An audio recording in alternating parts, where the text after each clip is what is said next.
An-nuru lahul kasyaf. Cahaya itu berfungsi menyingkap mana yang gelap. Maka tadi saya bertanya, jika kita pegang kitab, pegang mushaf, mampukah baca jika lampunya mati, padam? Kita tidak mampu baca. Maka nur masuk ke dalam kolbu, dia mampu membimbing kita membaca mana yang sudah tersurat. Wal basirah laha al-hukm. Lalu mata ini mata yang zahir, yang melihat namanya basar. Ini namanya ain, yang melihat namanya basar. Namun yang melihat kebenaran namanya basirah. Dia adalah ainul qalb, matanya qalbu. Ainul basar, ini dia ainul basirah, ada di dalam qalbu. Al-basirah ini dia bertugas lahul hukmu, dia menghukum, dia mengatakan, dia memutuskan ini baik, ini buruk.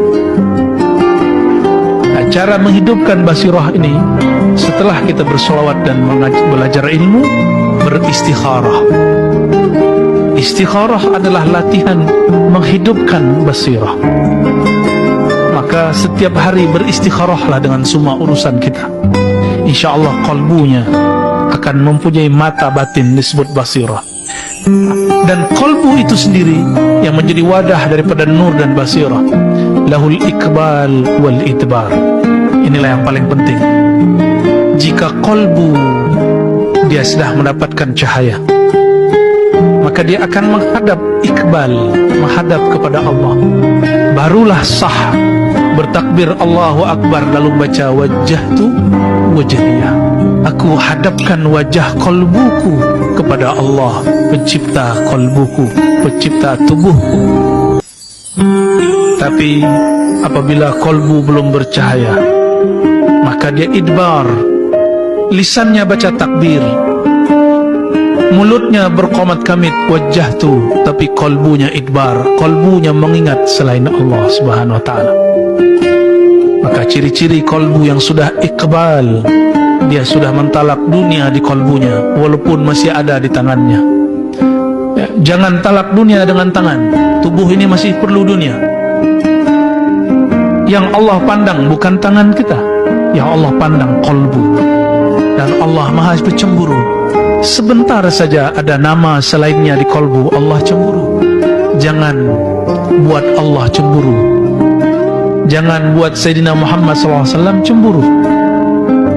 Allah ghayur, lebih cemburu, aghyar, lebih cemburu daripada seorang suami terhadap istrinya atau istri terhadap suaminya. Allah lah yang paling berhak cemburu, yang tidak boleh ada nama selainnya di dalam qalbu. Maka dalam hadis Nabi dikatakan izhad fid dunya yuhibbukallah. Bagaimanakah caranya menjadi kekasih Allah? Izhad fid dunya, zuhudlah di dalam dunia, bukan anid dunia. Berarti bukan izhad tinggalkan dunia, bukan.